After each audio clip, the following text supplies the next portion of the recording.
I'm going to introduce to you Asnath Mahapa, who is our inspirational speaker for today and the head of the Asnath Mahapa Foundation and this cohort, ladies. We are so honored to have her speak to us today. Asnath was the first African female commercial pilot in South Africa. In 2016, she's won multiple accolades and awards. I've just mentioned some of them there. Recognized as one of the 100 greatest women in aviation worldwide. She's received acknowledgements from the Black Management Forum, and she was being nominated for the Woman of the Year Award in Science and Technology. Asnath has an amazing story to tell, and she grew up in rural Limpopo and wanted to fly from a very young age. I am now going to hand you over to Asnath. Please give her an amazing G4G welcome. Welcome, Asnath. Thank you. Thank you. Asnath, why were you looking at that picture like you didn't know who you were looking at? You were looking at me. You know, she kept looking like, who's this person? Do I recognize this person? Yeah. Tell us, what is going on in your mind before you start talking? So you look really like, No, it's Italian. It's I don't know. I can't seem to get used to people when they talk about me. I can see that. I can see it. That's humbling. Someone else, not me. So that goes to show how humble you are. It's fantastic. So I kind of, so I just can't get used to it. But you can see I'm cheering up. But yeah. So. Oh, go on. Good morning, ladies. Good morning, wonderful ladies. And before I even go into my speech, I just want to give a brief background on regarding our foundation and how we got to join G4G. So the foundation, as you've heard, I think Val has mentioned a couple of times, Asnath Mahapa Foundation. I'm one of the co-founders. I know it's in my name, but I believe in support. I believe in if you find people with the same vision, there's always success when you find people with the same vision and you can do something together. It's always better to do it as a team than to do it as one. So I'm one of the co-founders, and there's two ladies here who co-founded the foundation with me, and it's Peggy Ndombi Goba and Sharon. She has not introduced herself as yet because she's struggling to connect. And we have a young man who unfortunately can't be here because he's a man who also is one of the founders of Asnath Mahapa Foundation. And Asnath Mahapa Foundation was established, to empower young women and men in the STEM project, which is your science, technology, engineering, and mathematics. And this is because when we did our own research, we found that, and we're just looking in South Africa for the moment, that young women and men, they shy away from the science and maths subjects. I don't know whether it's because people are telling them they're difficult or what could be the myth out there. And so the problem here is that we're talking fourth industrial revolution. And if we don't have young women and men participating in the maths and science, we are going to be left behind. Are we now saying that we're going to have people coming from outside our country to, solve the problems that we are facing? Because 4IR is the future. I mean, fortunately, with my career, I get to travel around the world. I get to experience different cultures, and I actually get to learn a whole lot of things. And currently, if you go to the US, if you go to Europe, medicine has gone into 4IR. Doctors don't need to cut you anymore if they don't need to. They can use computers to find where the problem is and just pinpoint at that problem. And this is 4IR. Recently, I found out that NASA has actually employed a group of, it's a company of architects to design one of their space stations, and using fourth industrial revolution.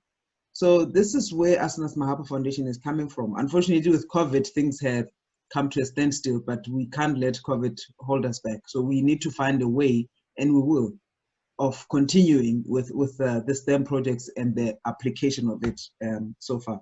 So that's in a nutshell. That's Asnath Mahapa Foundation. We can talk about it, you know, more at a later stage. Sharon, do you want to introduce yourself? We can finally see you. Yes, Sharon. Now we can hear you. We can see you. We can hear you. You're muted. Cecily. She's muted. Yeah, she's muted. Hi, ladies. Hello. Hi. I'm trying to connect Finally. with the other while I talk. No, you can briefly introduce yourself, then I'll continue. Okay.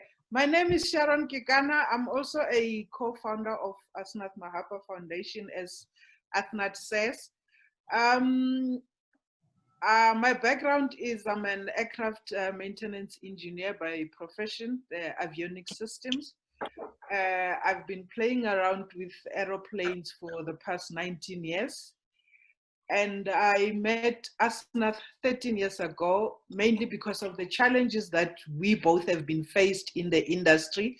And we decided this cannot be the norm, this needs to change. And that's when the idea of the foundation started.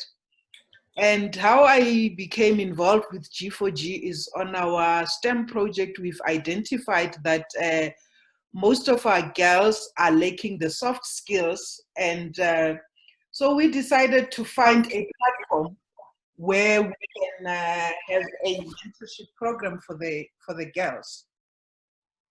And that's when we came across G4G. And we found a perfect home for our program, and we've been at it since last year. So this is our second year on the program, and we're looking forward to having you as part of our family. And we hope that you're going to learn, you're going to have fun, and you're going to grow into future leaders that our country needs, credible, ethical leaders. Thank you. Thank you, Shaz. Okay, so yeah, then I'll go into my speech. But one thing that the young ladies who've just joined us today, one thing that you're going to pick up, and I hope you do pick up, and I hope it comes forth, is that in this group of women, we believe that no one stops learning. You know, learning it's a lifetime process. You never stop learning. So. And I encourage all of you, I would encourage all of you to start reading, you know, I'm not talking about reading magazines. I'm not talking about being on WhatsApp the whole day or Twitter. I'm talking about reading something that will encourage you, something that will empower you, just to prepare you. But, and you learn as we go with this program, how to go about things like that. And I love codes. I love codes. I love reading, you know, books of people who have accomplished a whole lot of things that, you know, I feel most of us are capable of achieving, but we just don't know how to get there. And one of these people is Steve Jobs. I don't know if you all know who Steve Jobs is, but Steve Jobs is the guy who came up with Apple. So those of you who use Apple phones, Apple iPads and stuff like that, that's the name. So Steve Jobs once said that we are here to put a dent in the universe. Otherwise, why else even be here? You know, the fact that you woke up this morning, for me, it means that God is not done with you yet. We are all born to learn something from life, to experience life, and then change or make an impact on this earth. That's what I believe. But a lot of us let our backgrounds define who we become. We stop dreaming because someone said to you, it has never been done. It is too difficult. You know, life is difficult. We hear those things all the time. And I'm here to tell you that, you know, life is not always difficult. It is your outlook on life that makes it difficult. If you change the way you look at things, the things you look at change. This is another quote from a man named Wayne Dyer. So if you change the way you look at things, the things you look at change. You must see life through your dreams. You know, and always remember that when you do that, somehow the universe will always support you. That's how you got to G4G. you know, when you keep on dreaming, you'll be amazed at how many doors open up for you. Now,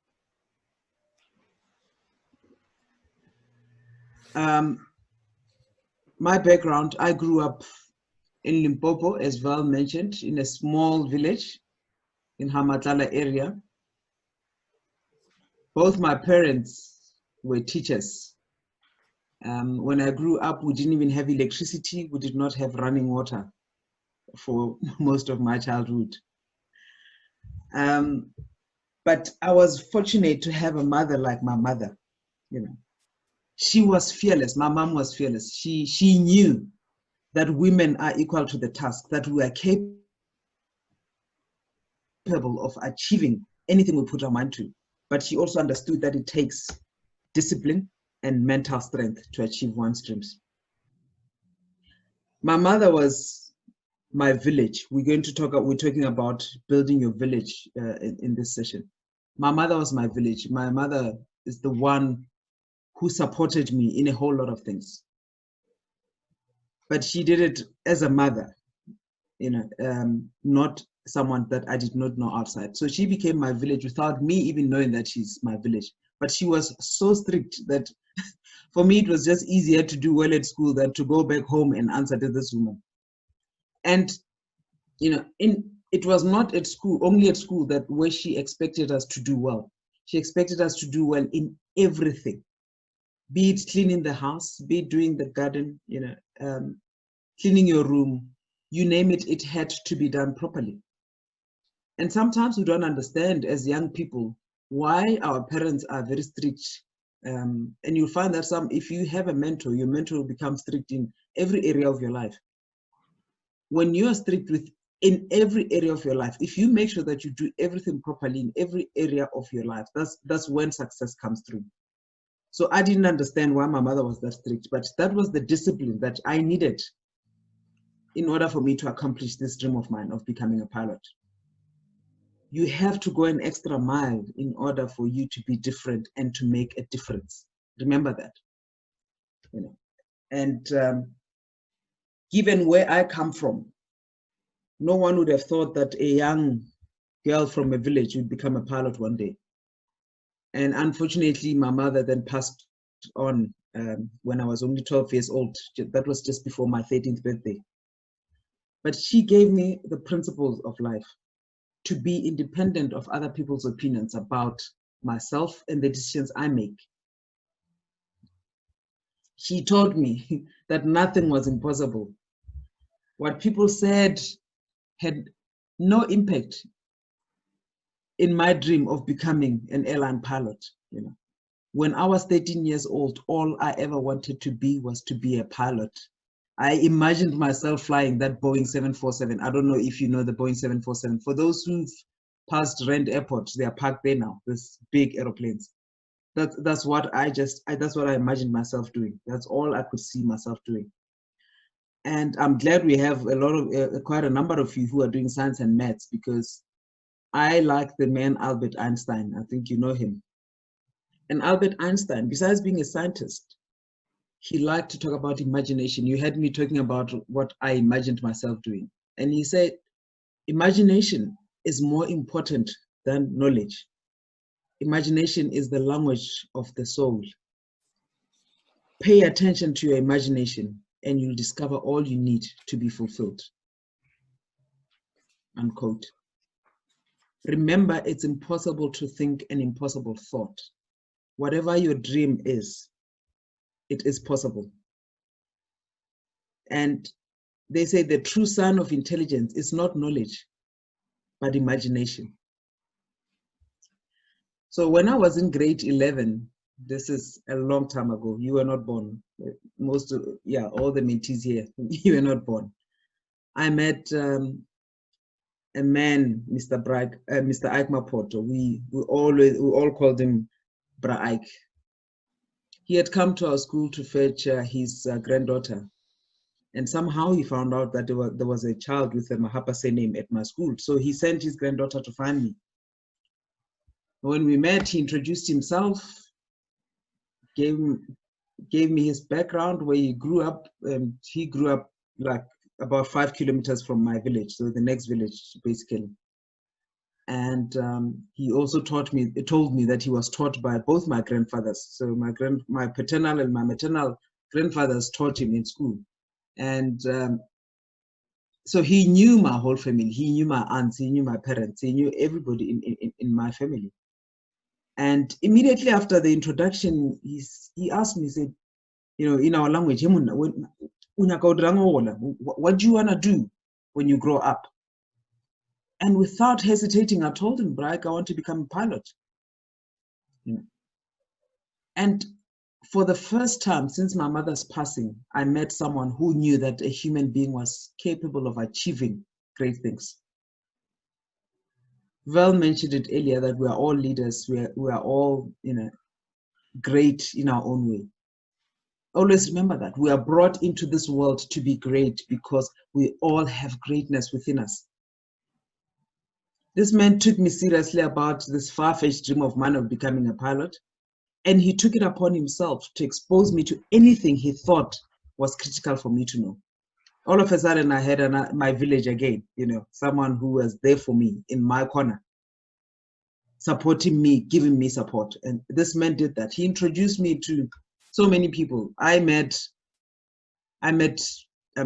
ministers through this man. I met even the former president, Jacob Zuma. I met him through this man because he wanted to expose me to anything that he thought was relevant for me to know. I am this confident woman today because I got that exposure through that man. He didn't expect anything in return, but he just wanted to teach me something in life. So, and Braik was a man who was in exile for the longest time. So it was his exposure, you know, to the realities of life that helped him help me. Yeah. He played a pivotal role in my life. He encouraged me to become better. You know, he committed himself to just holding my hand, and I wouldn't be here without him. So sometimes it's not only about financial backing, but it's about someone believing in you and someone just holding your hand. And this is what here at G4G, this is what we are trying to achieve. This is what we are trying to do for you girls. Now, the question for me is to you as a young woman, and this is a question that you need to ask yourself daily, is that, are you interested in achieving your dream, or are you committed to achieving your dream? The difference here is that if you are interested in achieving your dream, your excuses will become bigger than your dream. You will give up the moment you meet a challenge. When you're interested in your dream, when something difficult shows up in your life, you'll find yourself sleeping longer saying, no, I can't do this. And you give up because you're interested in your dream. But if you're committed, there's a difference. Commitment means that it doesn't matter what comes. It doesn't matter if you find if you go to bed and you're feeling like a champion and tomorrow morning life throws something at you. You know, life will throw blows at you and bricks at you. Sometimes you feel like, you know, you don't know what, you're really uncertain about what's coming next. This is when commitment comes in.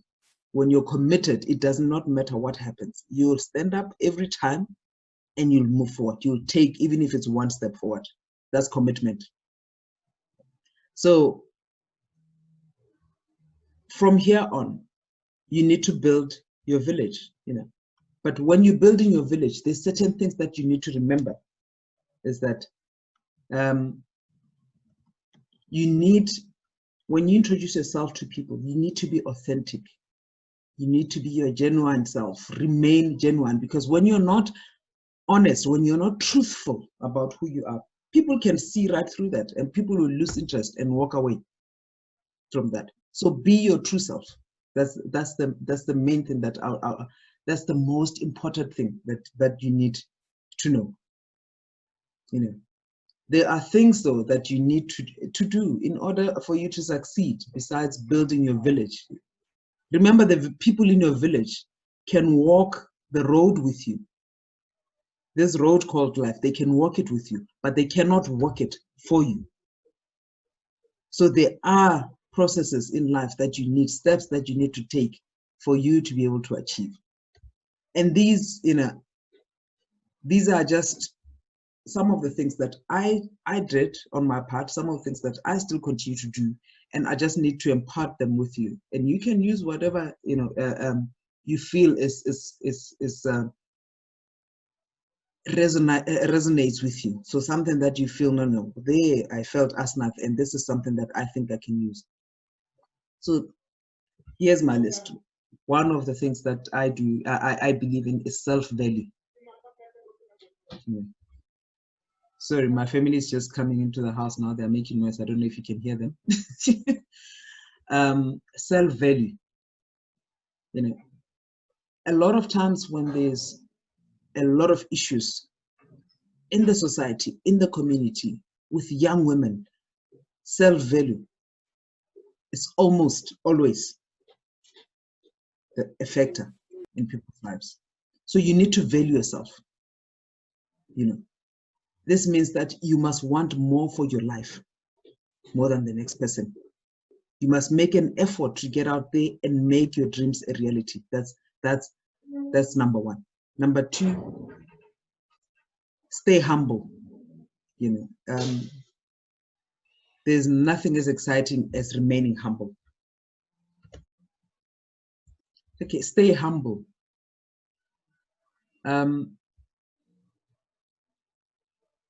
I believe in staying humble because you don't know where your luck, if I can call it that, where your next luck is going to come from, where the next person who's going to help you is going to come from. You need stay humble. It doesn't matter who you are, it doesn't matter where you are at any stage in your life, remain humble. The third one, know what you want. This is very important. You need to identify your gift. You need to know what you want. Because when you know what you want, it will help you to know what to do next. It will give you direction in knowing what to do next if you know what you want. So that's very important as well. The fourth one, believe in yourself. Believe in your ability to achieve your dreams. Believe in yourself. That's I cannot emphasize that. I don't know how to make it clearer. You need to believe in yourself. And the fifth one, which is, they're all important, but the fifth one, do not be afraid of failure. Understand and know that you are going to make mistakes. You are going to fail at some stage in your life. It is called life. You are going to fail. You are going to stumble somewhere along the line. As long as you get up and keep going, that's what's important. They say, the one thing that you need to keep in mind is that 10% is what happens to you.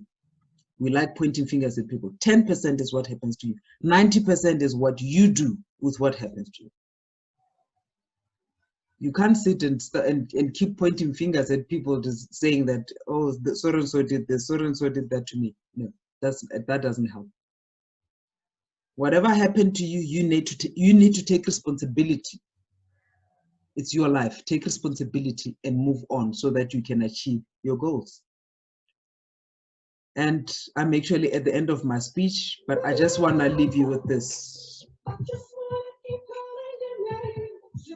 Yeah, my house is going crazy. It's Saturday, sorry. I just want to leave you with this. And this is from Pastor T.D. Jakes. He said, your attitude determines your altitude. Your attitude as a person determines how high you can go. You cannot fly like an eagle if you are conditioned to think like a chicken. That's me. Thank you very much.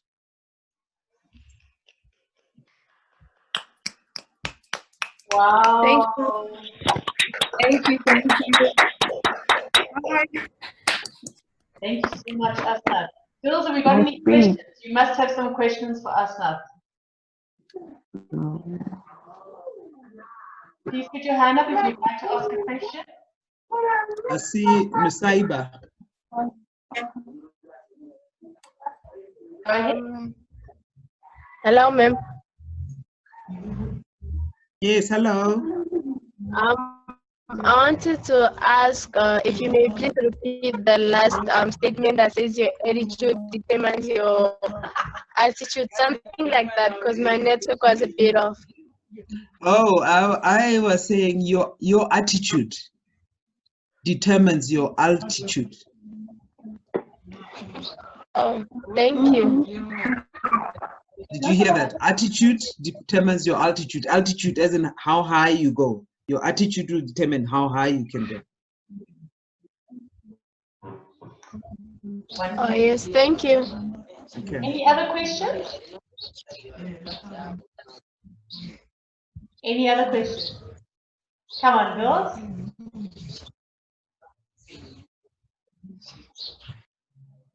If you're scared to talk, you can post a question in the chat box. If you want to ask a question in the chat box, please do. It's not every day you get to speak to someone like Asnath. So please, if you have any questions, please do ask.